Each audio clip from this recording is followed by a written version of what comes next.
आप सबों को मेरा नमस्कार। हम सभी देशवासियों को फिर से कोरोना संक्रमण पे विजय प्राप्त करना होगा।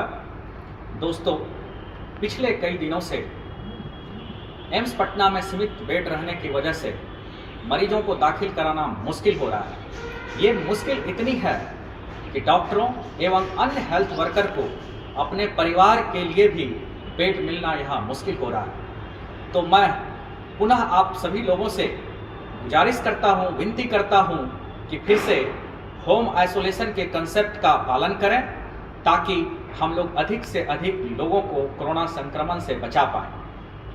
अब बात यह आती है कि होम आइसोलेशन में किस तरह से रखें, कौन सा दवाई खाएं, कौन सा दवाई नहीं खाएं। ज़्यादातर लोग इस तरह के सवाल पूछते रहते हैं। तो दोस्तों, आज मैं आप लोगों को बताने जा रहा हूँ कि होम आइसोलेशन पे रह करके कौन सी दवाई खानी है जिससे कि कोरोना से हम निजात पा पाएं। दोस्तों, इसके लिए आप एक कैची वर्ड है, आप याद रखें, डी लैम्प।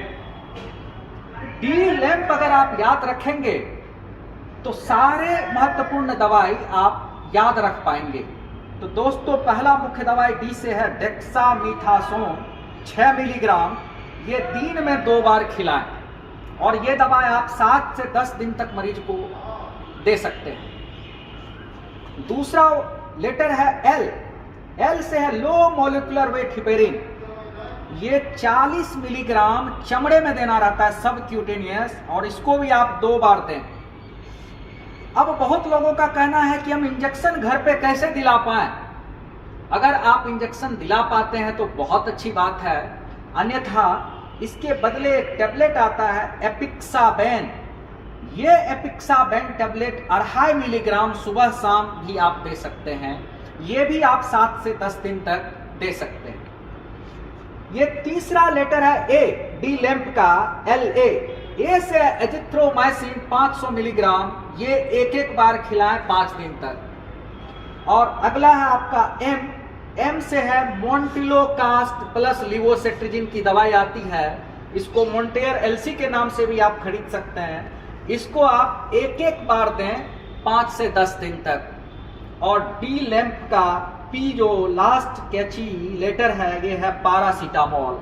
हम सब जानते हैं पारासीटामोल बुखार के लिए देते हैं। तो इस दवाई को बुखार रहे तब, और अगर बुखार नहीं भी रहे तो आप शुरुआती दौर में 2-3 दिन तक दे सकते हैं। हर 8 घंटे पर इसको रिपीट कर सकते हैं। तो ये डी लैम्प जो है मुख्य दवा है, इसको आप लेते हुए घर पे रख सकते हैं मरीज को, और सेचुरेशन चेक करते रहें कि उनका सेचुरेशन 93% से ऊपर है कि नहीं है। और अगर सेचुरेशन 93% से कम रहता है तो निश्चित रूप से हॉस्पिटल आना चाहिए ऑक्सीजन थेरेपी के लिए या वेंटिलेटर के लिए। और डी लैम्प के अलावा एक और आप कैची वर्ड याद रखिए, M3 प्लस PHC।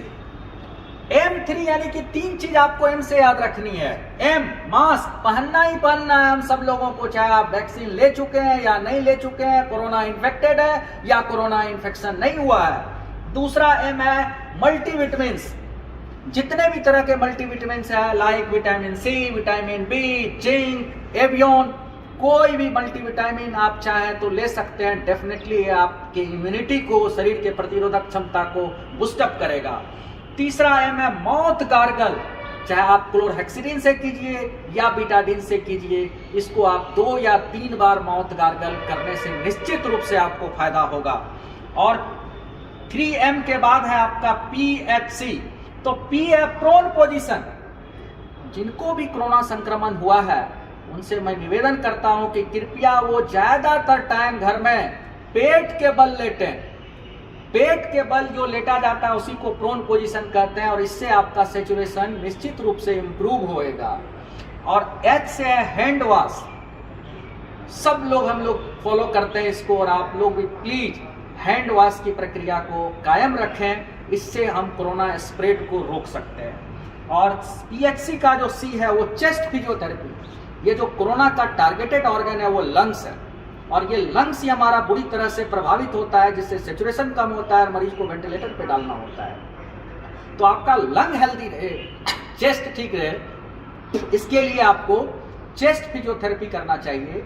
और इसके लिए एक इंसेंटिव चेस्ट स्पायरोमेट्री आता है, बाजार में 200-300 रुपया में मिलता है, उसको खरीद लें और उससे आप चेस्ट का जो है लंग्स का एक्सरसाइज कायम रखें। तो मैं सारांश में ये बताना चाहूँगा कि D-LAMP और M3PHC के तर्ज पे अगर आप इन सारी बातों को याद रखें तो आप होम आइसोलेशन के कंसेप्ट पे आप रह सकते हैं।